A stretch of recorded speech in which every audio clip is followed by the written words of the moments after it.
No. I was going to say, I was surprised at that. Arne, we just had a chat with Ryan, and he spoke about his dad's been telling him to shoot more. What have you been telling him? Hopefully other dads say the same then against other players.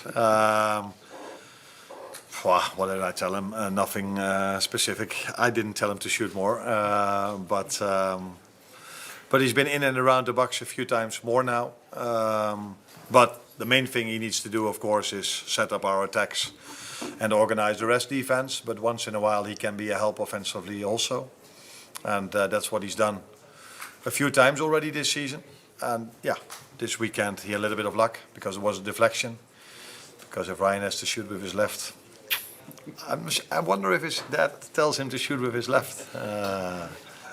But the deflection meant that it led to a goal. What update can you give us at the moment on Isak, Frimpong and Alisson and their respective recoveries? That they're all three not available for tomorrow. Any timescale as yet? Jeremy and Alisson will both also be not available for Sunday. And with Alex, we have to wait and see. Definitely not starting on Sunday, but Sunday, yeah.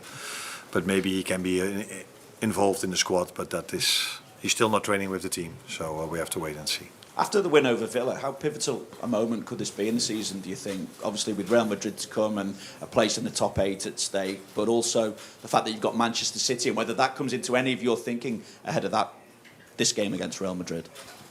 No, the Sunday game is not in my thinking when it comes to the lineup for tomorrow, because there are, I think, 4 days in between where we've had a lot of moments this season where there were only 2 days in between. Like tomorrow, but that is maybe for the first time this season. For the opponent we face, it's the same. So many other times when we only had 2 days rest, we faced a team that had a week rest or 3 days rest or 4 days rest. So for tomorrow, that's exactly the same for both teams. So the lineup for tomorrow will have nothing to do with what happens on Sunday. The good thing is that we won on Saturday, but yeah, that was about time, I would say, for us to start winning a game of football again. And Manchester City next weekend, 2 of the best footballing teams in world football. Now, Aston Villa are a good footballing team, but they're not at the level of those 2 teams. And Liverpool got 2 goals from pressing and winning the ball back. There's been a lot of talk about Aston Villa. Why were they playing out from the back when Liverpool have sort of had problems dealing with long balls? But Unai Emery isn't going to change his whole idea and philosophy of football just because he's playing Liverpool. But I actually think it was more Aston Villa's mistakes with the ball rather than Liverpool's press. And at times, Villa caused Liverpool problems in terms of playing out. And the reason I just want to do the analysis is because if they don't get this even better than what we saw on Saturday, I think Real Madrid and Manchester City could cause Liverpool problems when they're trying to win the ball back. So we're going to look at a clip early on. And it goes back to Liverpool and how they set up. So we see the ball in, but it goes back to, again, about having the extra man at the back. Really. So we always just be mindful of this situation. So when the ball goes back now with Matty Cash, Mo Salah here, as we see, doesn't go with a full-back. He always tries to press a goalkeeper or the centre-back. Look what happens. Bradley tries to go there. He can never get there. Gravenberch is here at the back. They've got the extra man at the back. Hence why Morgan Rogers got all that space in the midfield there, because Gravenberch is almost playing in a back 5. Wonderful pass by Morgan Rogers. He doesn't sit back and admire it. Supports it as well. And when you talk about what's been going wrong for Liverpool a lot, Arne has mentioned the fact that they've been conceding early goals. Well, that's the little bit of luck that you need. And it means Aston Villa don't go 1-0 up. Now, this, again, is slightly different. So we stop it there. What's the difference? Gravenberch is pushing in, and it is almost a man-to-man system. And I think Liverpool have got to utilise that a lot more, especially when it comes from a goal kick. We look at the back, 4v4. OK? Andy Robertson just ready to jump there. And that, for me, is a lot better. And I think Liverpool have had problems with the press all season because they haven't gone man-to-man enough in situations like that. So Andy Robertson pushes in there, but in a great position to pick it up, then almost scores a goal. And that comes from making it more difficult for the opposition. They can't allow Real Madrid or Manchester City to have the extra man in the build-up. Now, this is the first goal.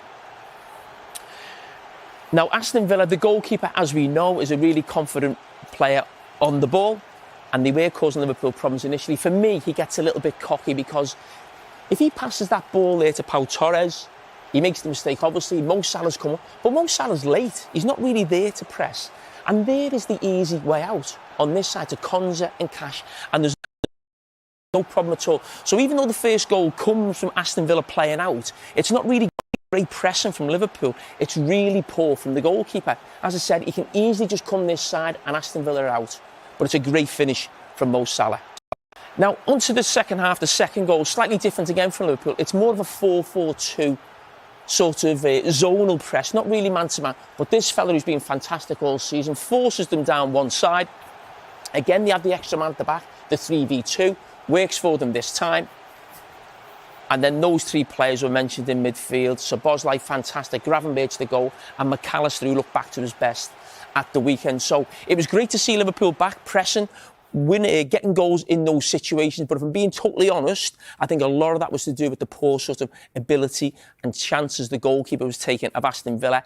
And when you come up against the quality of Real Madrid and Manchester City, it's a different level. So for me, I'd like to see Liverpool go a little bit more man-to-man, especially at Anfield tomorrow. Looking forward to watching this on Super Sunday. Man City, Liverpool coming your way. 4:30 kickoff, that one. Liverpool's showdown with Real Madrid promises to be a blockbuster, and the excitement has only grown with Trent Alexander-Arnold's return to the fold. The vice-captain's comeback couldn't have come at a better time, giving Arne Slot a massive boost ahead of one of the toughest fixtures in world football. His creativity, pinpoint passing, and leadership will be vital as the Reds look to regain their rhythm and prove they can compete with Europe's elite once again. Slot's tactical vision is starting to take shape, and with Trent back, Liverpool's attacking balance and confidence are set to rise.